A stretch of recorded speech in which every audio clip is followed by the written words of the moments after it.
রমজানে মৃত ব্যক্তির জন্য কিভাবে দোয়া করব?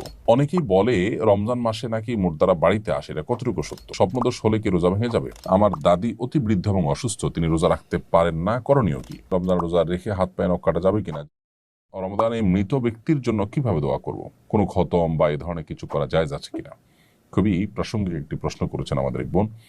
রমজানে মৃত ব্যক্তির জন্য আমরা দোয়া করতে চাই, বিশেষ করে রমজান উপলক্ষে আমাদের মৃত মা বাবা তাদের পক্ষ থেকে, আমাদের প্রিয়জনদের পক্ষ থেকে কিছু করার তাগাদ আমরা অনুভব করি। এক্ষেত্রে দোয়ার ক্ষেত্রে যেটি হবে যে আমরা নিজেরা আল্লাহর কাছে তাদের হয়ে তাদের জন্য মাগফিরাত কামনা করব, দুহাত তুলে দোয়া করব, চোখের পানি ফেলবো, অন্যদেরকে দিয়ে দোয়া করাবো বা অন্যদের কাছে দোয়া চাইবো তাদের জন্য, এটি হতে পারে।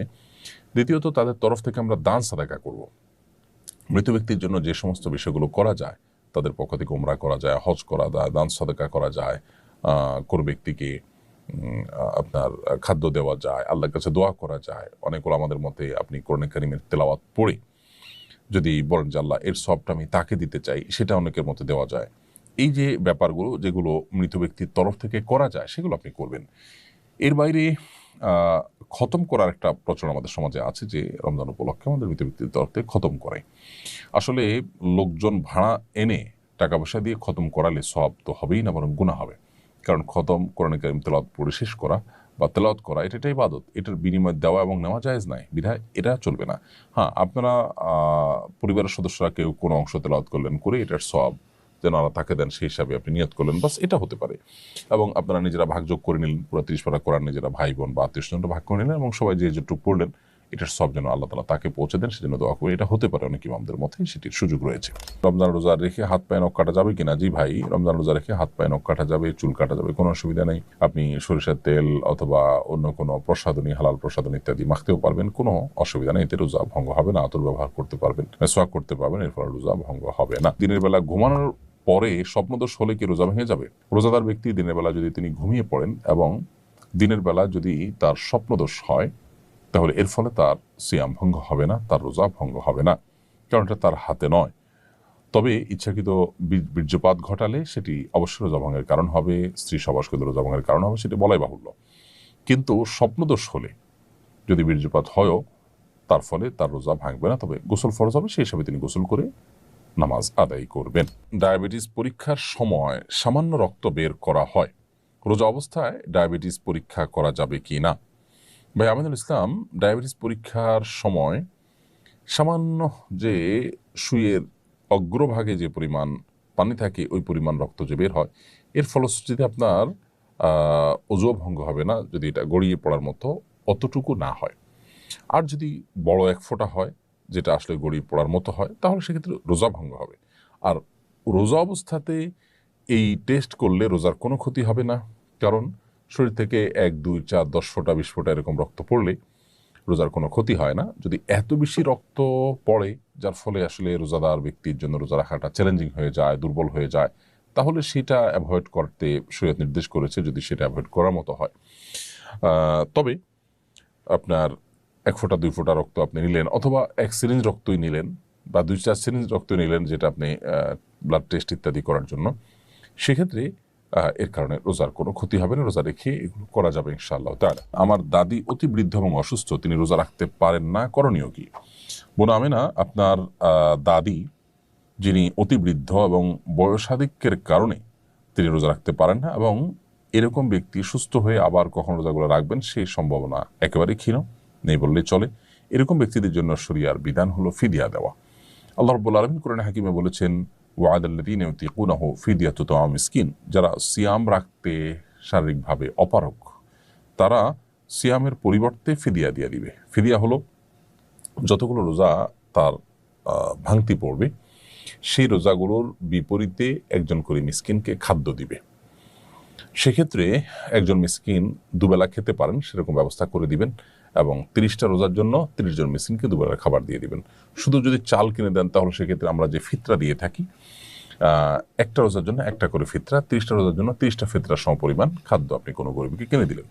আনুমানিক 1.5 কেজি করে চাল যদি আপনি প্রত্যেক রোজার জন্য দেন, তাহলে 30টা রোজার জন্য 45 কেজি করে চাল আপনি একটা ফ্যামিলিকে কিনে দিলেন অথবা কয়েকজনকে কিনে ভাগ করে দিলেন, তাতে ইনশাআল্লাহ বিদিনলা আপনার দায় মুক্ত হয়ে যাবেন। ওযু করে নামাজ পড়ার পর অনেক সময় দেখি আমার দাঁতের খাবারের ক্ষুদ্র কণা আটকে আছে, এতে কি আমার নামাজ হবে? বোন রামিসা, আপনি অজু করার পর যদি ক্ষুদ্র কণা আপনার দাঁতে লেগে থাকে এবং সেটা এতটাই ক্ষুদ্র যে একটা চনাবুট এর চাইতেও ছোট ক্ষুদ্র, তাহলে এর কারণে আপনার রোজার কোনো অসুবিধা নেই, যদি এটা পেটেও চলে যায়। আর যদি আটকে থাকে আর আপনি এটা বের করে ফেলে দেন, তাহলে তো কোনো অসুবিধাই নেই, সাইজ যাই হোক না কেন। অনেকেই বলে রমজান মাসে নাকি মুর্দারা বাড়িতে আসে, এটা কতটুকু সত্য? রমজান মাসে মুর্দারা বাড়িতে আসে মর্মে যে কথা প্রচলিত আছে আমাদের সমাজে, সেটা একেবারেই ভুল এবং ভ্রান্ত কথা, এর কোনো বাস্তবতা নেই, নিছকই মন গড়া কথা। বিদায় এখান থেকে আমরা যথাসম্ভব মন গড়া কথা থেকে আমরা বিরত থাকার চেষ্টা করব। এরপর প্রশ্ন হলো, রোজা অবস্থায় ইনসুলিন গ্রহণ করা যাবে কি না? রোজা অবস্থায় ইনসুলিন গ্রহণ করা যাবে, কারণ যে ইনসুলিনটা আমরা গ্রহণ করি সেটা আমাদের আসলে পাকস্থলীতে বা পেটের ভেতরে যায় না, খাদ্যের কাজ দেয় না, এটা জাস্ট চামড়ার নিচে এটি থাকে, যার কারণে এই ইনসুলিন আপনি রোজা অবস্থায় গ্রহণ করতে পারবেন। রোজা অবস্থায় চোখ, নাক ও কানে ড্রপ ব্যবহার করা যাবে কিনা? বোনামিনা, রোজা অবস্থায় আপনি চোখে ড্রপ ব্যবহার করতে পারেন, কানে ড্রপ ব্যবহার করতে পারেন, তবে নাকে ড্রপ ব্যবহার করতে পারেন না, কারণ নাকের যে ড্রপ সেটা আপনার নাকের ছিদ্র হয়ে কণ্ঠনালী হয়ে আপনার পেট পর্যন্ত যেতে পারে, সেজন্য এটা আপনি করতে পারবেন না। আর চোখ এবং কানের ড্রপ এটা আপনি ব্যবহার করতে পারবেন, কারণ বিশুদ্ধ মত অনুযায়ী, গবেষণা অনুযায়ী চোখ এবং কানে যে ড্রপ ব্যবহার করা হয়ে থাকে সেটা আমাদের পেটে যাওয়ার সম্ভাবনা একেবারেই ক্ষীণ। এর মধ্যে একটা তো আছে যে পেটের সাথে যাওয়ার কোনো কানেকশনই নেই, যার কারণে এগুলো আপনি ব্যবহার করতে পারবেন। বিগত রমজানের কাজা রোজা না রাখলে কি সামনে রমজান রোজা হবে না?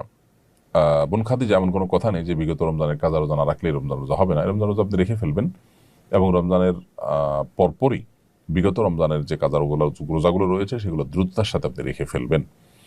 নাসরিন আক্তার সৌরভ, আপনি লিখেছেন কিভাবে মোবাইল ফোনের প্রতি আসক্তি কমানো যায়?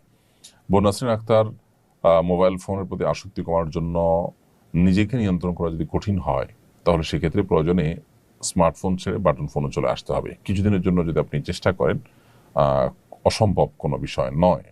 কিছু কিছু হয়তো অসুবিধা হবে, কিন্তু সেগুলো আপনি ওভারকাম করতে পারবেন। মহিলারা কি পিল খেয়ে মাসিক বন্ধ রেখে রোজা রাখতে পারবেন? মহিলারা পিল খেয়ে মাসিক বন্ধ রেখে রোজা রাখতে পারবেন যদি তাদের শরীরে বড় কোনো ক্ষতির আশঙ্কা না থাকে।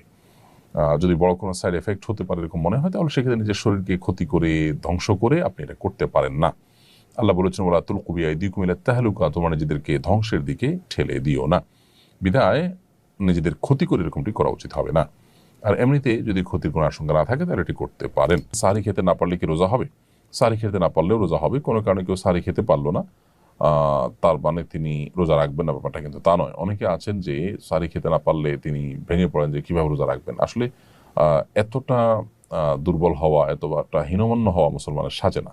এই জন্য সাহরি খেতে না পারলেও আমি রোজা রাখলে আমার সেই রোজা যে একেবারে আমার জীবন হানি করে ফেলবে, আমি মরে যাব, এরকম তো না। এই জন্য হিম্মত করা দরকার। তাছাড়া সাহরি খাওয়াটা এটা রমজানে রোজার একটা সুন্নত আমল। এর ফলে রোজার মূল স্ট্রাকচার ফরজ বা ওয়াজিব তো আর ছুটছে না, যার কারণে আপনার রোজা হয়ে যাবে।